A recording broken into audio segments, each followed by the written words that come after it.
welcome ladies and gentlemen. You're watching 6 Stories at 6 with me, Tanisha Awasthi. Let's quickly get started with the top 6 stories of the day that have set the agenda. First up, Banerjee and Mamata Govt especially has been exposed on the Bangladesh border fencing. Exclusive reports from our Republic Bangla team proves why. Meanwhile, in Telangana, while Revanth Reddy says he has no money for the welfare projects for the people, he has just sanctioned ₹1 million for the newly minted Minister Azharuddin. Also on the show, in Uttar Pradesh's Mainpuri, sorry state of healthcare has been exposed with videos now circulating of how an operation was performed with just a torchlight. On the issue of passenger safety norms, also commonly known as the FDTL guidelines, the High Court has now pulled up DGCA for keeping the norms in abeyance. What has the ministry said on it? We'll get you that as well. And in the biggest political scoop from Maharashtra, the NCP merger is on the cards. When and how will that be done? We will get you the inside details. Also on the show and in news from Karnataka, a dramatic chase sequence of a cop. The man in uniform was caught on camera taking kickbacks. 6 stories that we have lined up for you, starting first up with the top story. The Telangana Congress government has come under public scrutiny after sanctioning nearly $8 million for repair and renovation works at Minister's Quarter number 29 at the Banjara Hills, an official government residence recently allotted to the former cricketer and newly inducted Minority Welfare Minister Mohammad Azharuddin. Now, the government order reveals that the work includes comprehensive repairs such as waterproofing, the roof slab, floor tiling, UPVC window installation, modular kitchen installation, wall repairs, painting, among other renovations that usually we do in our day-to-day lives. And this is to make a long vacant quarter habitable. The order, which is now in public domain, has triggered a political debate. And why is this so? This is because ₹8 million has been sanctioned for the renovation of this government quarter. The state government has repeatedly cited financial constraints in the meeting welfare commitments. Why is this a huge issue? Is because on one hand, while the government says, the state government says that they have no money, that they have no funds to give out for the public welfare projects. On the other hand, they are giving nearly $8 million for their minister for his house renovation. Here is what the controversy is all about. The Congress-led Telangana government is facing scrutiny for sanctioning ₹8 million for renovation work at Minister's Quarter number 29 in Banjara Hills. It was recently allotted to Minority Welfare Minister Mohammad Azharuddin. According to Roads and Buildings Department, the funds were approved under the capital outlay for government residential buildings. The work, which has been cited in government orders, include various comprehensive repairs. When Deputy Chief Minister Ballu Batti Vikramarka was confronted on the issue, he claimed that these quarters have been vacant for a long time. There was a rumor, the speculation that there was almost 76 lakhs allotted to the renovation of Mr. Azharuddin's bungalow in the minister's quarters. So what do you have to say about it? I wanted to ask. It's all part of the governmental institution. Because there were repeated allegations of, lack. Nothing like that. They are the old, age-old quarters. They have to get renovated. In the last 2 weeks, the government has reportedly approved over ₹1 crore for renovation and sanitation works at ministers' official residences. Controversy has intensified as Health Minister Damodar Rajanarasimha's official quarters in the same upscale locality have also been cleared for a ₹30 lakh makeover. $3 million is just for Health Minister Damodar Rajanarasimha's toilet, while the other $3 million has been assigned for wardrobe upgrades and kitchen repairs. The R&B department claimed that the quarter number 29 allocated to Minister Azharuddin is in a very bad condition and therefore the money was allocated for its repairs. Meanwhile, the opposition has raised eyebrows and criticized the Chief Minister, who often claimed that the state is in a debt condition. But as details of these renovations continue to surface, the larger question remains, are these expenses justified administrative necessities or just a symbol of misplaced priority? India's national security is at stake on the eastern frontier. Large stretches of the Indo-Bangladesh border in West Bengal remain dangerously unfenced, turning it into a region and a hotspot for infiltration, smuggling and crime.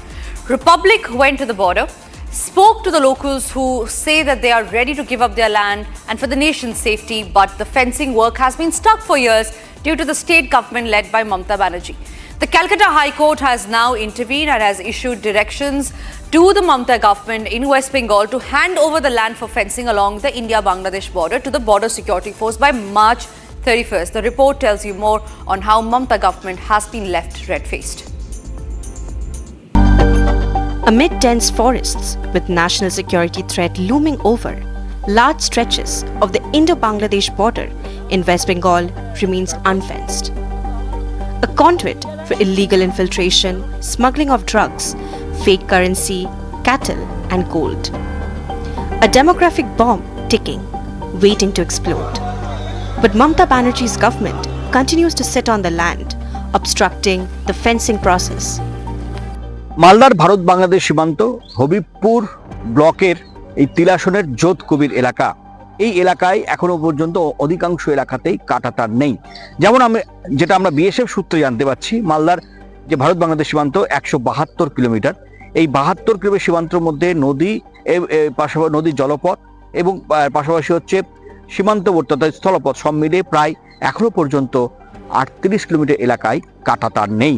এবং এখানে যেটা সবথেকে বড় যে সমস্যা, রীতিমতো যারা কৃষকদের জমি রীতিমতো তারা সরকারকে দেওয়ার জন্য তারা প্রস্তুত, দেশের সুরক্ষার জন্য কৃষকরা জমি দিতে চাচ্ছে, কিন্তু এখনো পর্যন্ত কৃষকদের যেটা অভিযোগ যে প্রায় 2 বছর হতে চললো মাপজোক করা হচ্ছে কিন্তু কৃষকদের কাছ থেকে জমি নিচ্ছে না। BJP says Mamata government is not ready to hand over land to shield infiltrators. मित्रों, जहां पर भी बंगाल में जाते हैं, पूरे बंगाल की जनता घुसपैठियों से त्रस्त है। क्या कोई राज्य सरकार ऐसी हो सकती है जो घुसपैठियों की पनाहगाह अपने राज्य को बना दे? राष्ट्रीय सुरक्षा पर कितना बड़ा खतरा है, इसका जवाब बंगाल की मुख्यमंत्री ने बंगाल के चुनाव में दे। Republic Bangla is at the India-Bangladesh border. They have a different version. Locals say measurements now done. The land lays barren as West Bengal government does not seem willing to move with the acquisition. Locals say that they are fighting against Mamata government to get the fencing done. Farmers in the region echo similar concerns. Speaking to Republic, they highlight atrocities committed by Bangladeshis crossing the border illegally. Farmers say that for them, the safety of the nation comes first. Their demand is clear: fencing on the border. এলাকার নাম হচ্ছে জোতকবি মজা পড়ে। এটা আমার তো জোতকবিতে পারে না, সিংহাবাদে পারে। আমার কিছুটা তারবাড়ার ভিতরে জমি পড়েছে, মাপজোক করেছে কিন্তু নিয়ে যাচ্ছে না। মাপজোক করে সব কিছু কাগজপত্র নিয়ে গেছে, কারণ হচ্ছে তারবাড়াটা হতে গেলে আমরা সুরক্ষিত থাকবো। আমরা তো সরকারকে জমি দিতে রাজি আছি, ন্যায্য দাম পেতে হলে দিতে আমাদের অসুবিধা নেই। দেশের সুরক্ষার জন্য আমরা কৃষকরা সবাই জমি দিতে প্রস্তুত। আমরা চাইছি যে জমিটা নিয়ে নে। কাঁটাটা না থাকতে সমস্যা বলতে কি, ধান চালের অবস্থা খারাপ হচ্ছে, মাঝে মধ্যে মাপতে আসছে, তখন ধানের ক্ষতি করে দিয়েছে। ওদের কথা, ওরাও অত্যাচার করে না। আমরা চাইছি যে তার কাটা বেড়াটা হোক, এটাই চাইছি। জমি দিতে রাজি। At the center of this problem lies the delayed tactics deployed by Mamata Banerjee's government to not acquire land meant for fencing.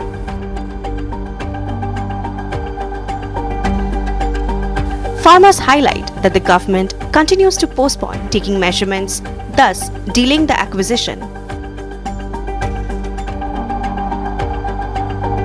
But the court's message to Mamata government is clear: hand over the land to border security forces. No delay in matters of national security will be tolerated. हाल ही में कोलकाता उच्च न्यायालय ने पश्चिम बंगाल सरकार को एक कड़ा निर्देश दिया कि सीमा सुरक्षा बल बॉर्डर सिक्योरिटी फोर्स के द्वारा भारत बांग्लादेश सीमा पर, जिसमें तकरीबन 9 जिले पश्चिम बंगाल के आते हैं, वहां फेंसिंग के काम के लिए जो भूमि आवंटन की प्रक्रिया थी वो तत्काल करके 31 मार्च 2026 तक सूचित की जाए। However, the TMC remains defiant, saying that it is Home Minister Amit Shah and BSF who are responsible for the fencing. এই মালদায় জনসভা করতে এসে আবার সেই গাল ভরা মিথ্যে কথার ঝুলি তিনি বলে গেছেন। এর আগে বলেছিলেন সবাই অ্যাকাউন্টে 15 লক্ষ টাকা করে পাবে। 15 লক্ষ তো কোনো দূরের কথা, 15 পয়সা করে কারোর অ্যাকাউন্টে নেয়নি। মালদায় জনসভা করতে এসে যে কাঁটাতারের কথার কথা উনি বলেছেন, জমি দেয়নি বলে বিভিন্ন মিথ্যে কথা আরোপিত করেছেন বাংলার সরকারের প্রতি, এগুলো সম্পূর্ণ মিথ্যে এবং অবৈধ। এই কথার কোনো বেস নেই। কারণ হচ্ছে এই অনুপ্রবেশের কথা যেটা বিজেপি বারংবার বলে, এই অনুপ্রবেশ করানোর মূল কারিগর হচ্ছে বিজেপি। কারণ বর্ডার নিয়ন্ত্রণ করে border security force under the control of central government, under the home department. এই স্বরাষ্ট্রমন্ত্রী অমিত শাহ ইনি নিজে বিএসএফ এর মালিক হয়ে, বিএসএফ এর নিয়ন্ত্রক হয়ে কিভাবে অনুপ্রবেশ করতে হচ্ছে বাংলায়, তার উত্তর তো ওনাকে দিতে হবে। নিজেরা অনুপ্রবেশ করিয়ে বাংলার মুখ্যমন্ত্রীকে ভারতবর্ষের রাজনৈতিক মানচিত্রে মেলাইন করার যে চক্রান্ত ওনারা করতে চাইছেন, বাংলার মানুষ 26-এ তার মুখে ঝামা বসে এটার প্রমাণ করবে। But with the court's order now coming in, Mamata government can no longer continue to put national security on the backseat. Moving on, ladies and gentlemen, a sudden power outage plunged a district hospital in Mainpuri in Uttar Pradesh into darkness during heavy rainfall, forcing doctors and staff to treat patients under mobile phones of torchlight to nearly 2 hours, exploring the glaring lapses and gaps in basic healthcare infrastructure. Videos and footage shared widely now show how patients and attendants face not only darkness but humidity, disrupted services and fears of life dependent on immediate care. Here is what happened, and so far no action has been taken against the district hospital and its management. This is Mainpuri's district hospital, gripped under darkness. The sad state of basic healthcare infrastructure in Uttar Pradesh exposes the glaring gaps in the management. A sudden power outage plunged Maharaja Tej Singh District Hospital in Mainpuri, Uttar Pradesh into darkness during heavy rainfall, forcing doctors and staff to treat patients under mobile phone torchlight for nearly 2 hours. Relatives and hospital staff can be seen holding phone torchlights to illuminate areas where patients were resting, including in emergency and general wards. After these videos went viral and exposed the bad infrastructure, the hospital authority has now come up with excuses. ये अचानक मौसम के बिगड़ने से आंधी बारिश हुई, ओले पड़ने की जी स्थिति बन रही थी, तो इस वजह से उसमें अरेंजमेंट में थोड़ा विलम्ब हुआ, जिसके लिए तुरंत जनरेटर स्टार्ट करवाया गया, चालू करवाया गया व्यवस्था सुचारू रूप चलाने के लिए। इन्वर्टर भी लगा हुआ है, उसके बाद भी अंधेरा जिला अस्पताल। इन्वर्टर की बैटरी थोड़ा पावर बैकअप थोड़ा कम हो गया है, तो उसके लिए उसे भी सुधारने के आज कोशिश की जा रही है, अतिशीघ्र वो भी सुधरवा दिया जाए। The sudden power outage put the patients' lives at risk. The power cut affected the hospital's OPD, wards, and even the operation theatre. Surprisingly, the inverter installed in the operation theatre to handle emergencies was also found to be malfunctioning. As a result, the backup power system completely failed. Panic and anger were clearly visible among the patients' attendants. The repeated complaints from the local residents and patients' families always fell on the deaf ears of the authorities. Despite crores of rupees being spent, the hospital's basic facilities remain in a deplorable state. And moving on, in a significant development on the passenger safety, the Delhi High Court has taken the DGCA to task over inconsistencies in its stance on the pilot rest or the FDTL norms. The court questioned conflicting advisories on mandatory weekly rest, flagging potential flight safety risk. Unconvinced by the explanations, the court has now directed the DGCA and the centre to file a detailed explanation. Here's more on the story. The DGCA's move to relax pilot duty norms after flight disruptions is under challenge in the Delhi High Court. The court pulled up DGCA for issuing contradictory letters on FTTL norms, even as it claimed the relaxations were temporary. Petitioners argued that removing the bar on substituting leave for weekly rest allows airlines to merge the two. The petitioner argued in court that after the entire chaos and havoc that was created on airports some time ago, especially concerning Indigo, where flights were cancelled, flights were delayed, two separate letters were issued by DGCA. In one, where a permanent relaxation was given till February 10th, and the other seemed a bit open-ended. The petitioner further argued that removal of a specific line, that week offs can be substituted as rest days, it can amount to airlines using their autonomous power to substitute their week offs with rest days. The court was told that weekly rest is a non-negotiable safety requirement and any dilution directly affects pilot alertness and flight safety.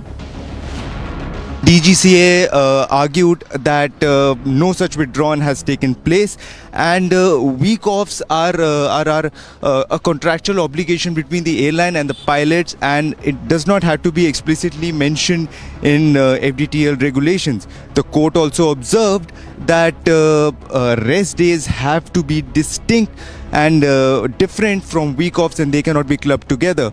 The court also observed that there is a vagueness in the way the clarification has been given by DGCA. DGCA defended its position, saying weekly rest remains intact and leave falls outside the scope of FDTL regulations. The regulator insisted the advisories were meant to only prevent misuse, not to dilute passenger safety standards.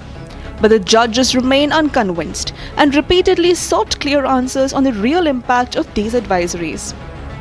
The Delhi High Court has sought answers from the DGCA and the centre, demanding a detailed affidavit within 2 weeks.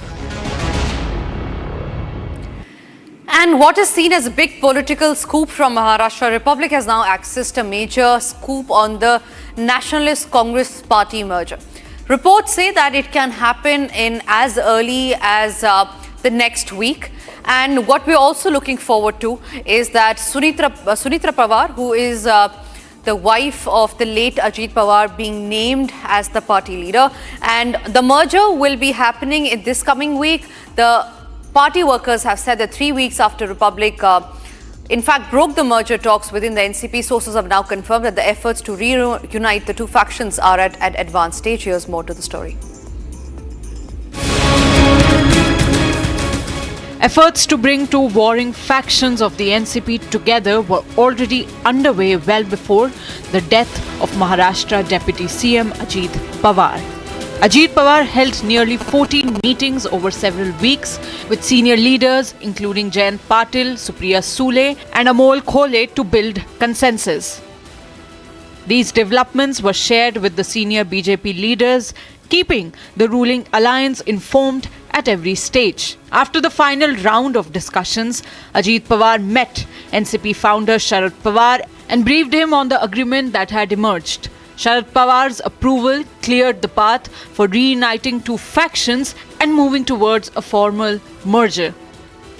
Political activity intensified as senior NCP leaders Praful Patel, Sunil Tatkare and Chhagan Bhujbal were seen at the residence of Chief Minister Devendra Fadnavis.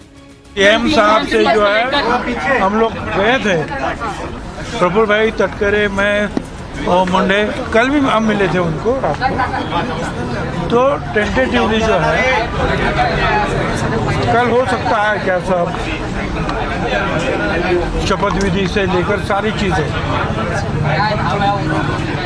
तो मुख्यमंत्री ने कहा कोई मुझे problem नहीं है। A proposal is now on the table to appoint Sunitra Pawar, wife of Ajit Pawar, as the Deputy Chief Minister of Maharashtra. On the other hand, Praful Patel is likely to take charge as the working president. The move is being pitched as a way to heal the party's split once power is shared between Devendra Fadnavis and Eknath Shinde. all eyes now on the next move as the NCP merger inches closer to reality. And now in news from Karnataka, in a significant anti-corruption operation, the Karnataka Lokayukta police today successfully trapped and arrested. Who did they arrest was a police inspector. This police inspector was caught red-handed taking bribes from a builder. Now the builder had given out a complaint to the Lokayukta, after which a dramatic chase happened. The visuals of the same are on your screen right now. What happened next is all here in this report.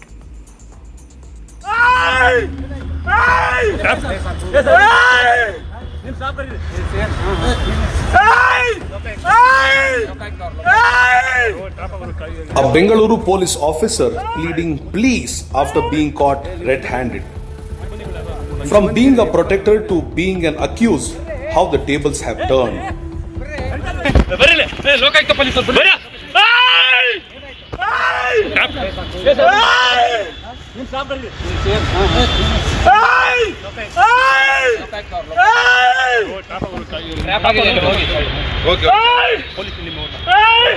ನಿಮ್ಮ ಸಿಬ್ಬಂದಿ ಕರೀರಿ sir, ನಿಮ್ಮ ಸಿಬ್ಬಂದಿ ಕರೀರಿ, weapon ಎಲ್ಲ ಇದೆ.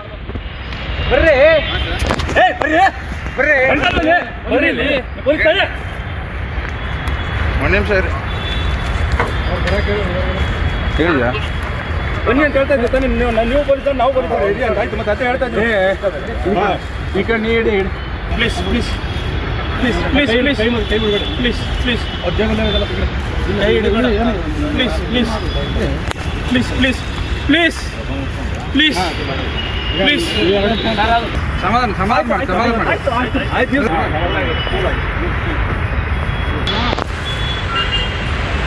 ಸುಮ್ಮನೆ ಸುಮ್ಮನೆ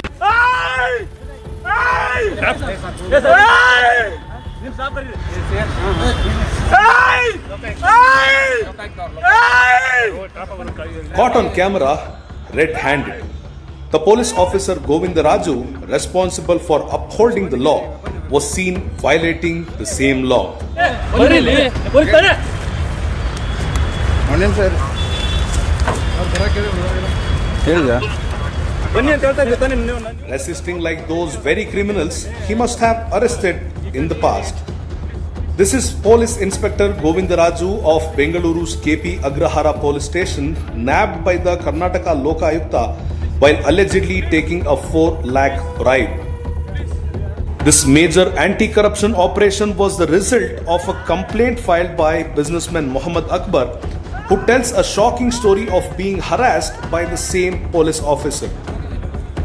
Akbar alleged that the inspector had demanded a bribe of 5 lakh rupees in exchange for extending favors in connection with the criminal case. After receiving a credible information from a complainant, the Lokayukta police successfully laid a trap on a police inspector who works for the Kepri Agrahara police station for demanding a bribe of 5 lakhs rupees cash. Initially, the complainant had paid 1 lakh as an advance, after which the depending amount or the pending amount, the 4 lakhs had to be paid to the inspector, and after which the complainant, even before giving the 4 lakhs as a bribe to the police inspector, informed the Lokayukta police as well.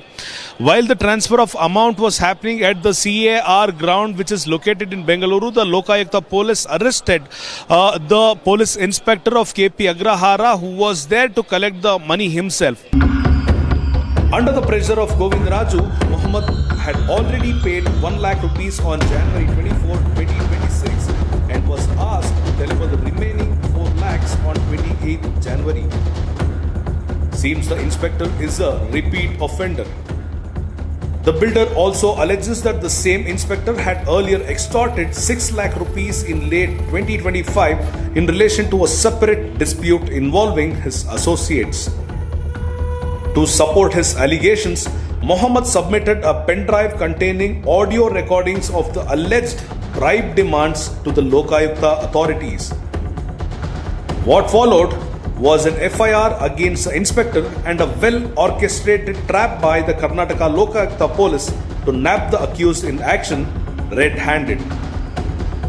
The uniform couldn't shield him, the bribe couldn't save him, and the law he once enforced stand against him.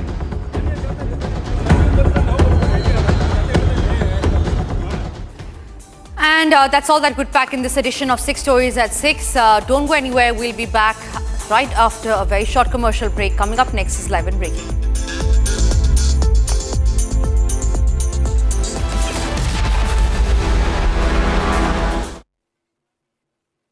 Pure Suji pasta ubalo